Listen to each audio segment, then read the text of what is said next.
بسم اللہ الرحمن الرحیم ناظرین، وی لاگا نمبر 314 اور اس کی چھٹی قسط ہے آج کے لحاظ سے۔ عام روٹین میں 5 قسطیں ہوتی ہیں، آج ایک فالتو قسط ہے جو ہم آپ کے سامنے رکھ رہے ہیں، اور ہیڈنگ ہے جنگ کی اجازت۔ اس کا کچھ بقیہ حصہ تھا وہ ہم آپ کے سامنے مکمل کریں گے۔ پیج ہے 268۔ ناظرین، سب ہیڈنگ ہے جنگ کی اجازت، مگر بڑا ہیڈنگ ہے مسلح کشاکش، یعنی ہجرت کے بعد مسلمانوں کے خلاف قریش کی فتنہ خیزیاں اور عبداللہ بن ابی سے نامہ و پیام۔ ناظرین، اس کتاب کا ٹائٹل ہے الرحیق المختوم، سیرت النبی صلی اللہ علیہ وسلم پر دنیا بھر میں اول انعام یافتہ یہ کتاب ہے۔ مولانا صفی الرحمان مبارک پوری اس کتاب کے رائٹر ہیں۔ رابطہ عالم اسلامی مکہ مکرمہ کے زیر اہتمام منعقدہ سیرت نگاری کے عالمی مقابلہ میں اول آنے والی عربی کتاب کا اردو ترجمہ۔ بسم اللہ الرحمن الرحیم۔ یسقون من رحیق مختوم، یہ لوگ سر بمہر شراب پلائے جائیں گے۔ بسم اللہ الرحمن الرحیم۔ وَإِن تُطِیعُوهُ تَهْتَدُوا وَإِن تُطِیعُوهُ تَهْتَدُوا، اور اگر اس کی فرما برداری کرو گے تو راہ پاؤ گے۔ نہیں یہ شان خودداری چمن سے توڑ کر تجھ کو، کوئی دستار میں رکھ لے، کوئی زیبے گلو کر لے۔ چمن میں غنچۂ گل سے یہ کہہ کر اڑ گئی شبنم، مذاق جور گلچیں ہو تو پیدا رنگ بو کر لے۔ اگر منظور ہو تجھ کو خزانہ آشنا رہنا، جہان رنگ بو سے پہلے قطع آرزو کر لے۔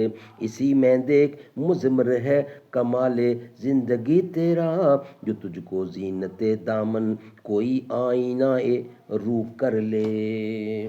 بقیہ حصہ۔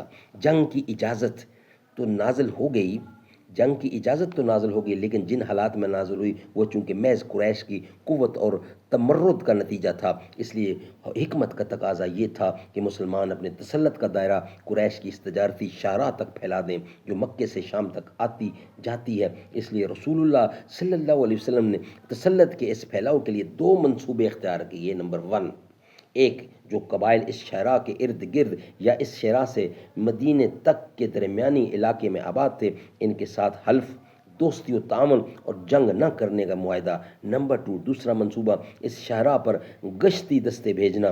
پہلے منصوبے کے ضمن میں یہ واقعہ قابل ذکر ہے کہ پچھلے صفحات میں یہود کے ساتھ کیے گئے جس معاہدے کی تفصیل گزر چکی ہے، آپ نے عسکری مہم شروع کرنے سے پہلے اسی طرح کی دوستی و تعاون اور عدم جنگ کا ایک معاہدہ قبیلہ جہونیہ کے ساتھ بھی کیا۔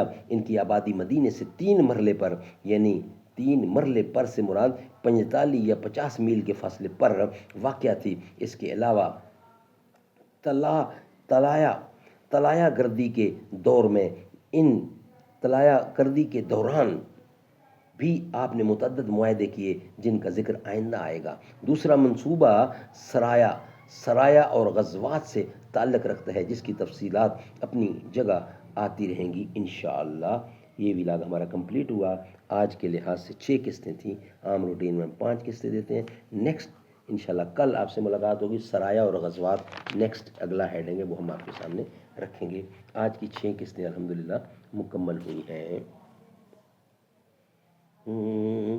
یہ روشنی سی کیا ہے، خوشبو کہاں سے آئی، شاہد میں چلتے چلتے روضے تک آ گیا ہوں۔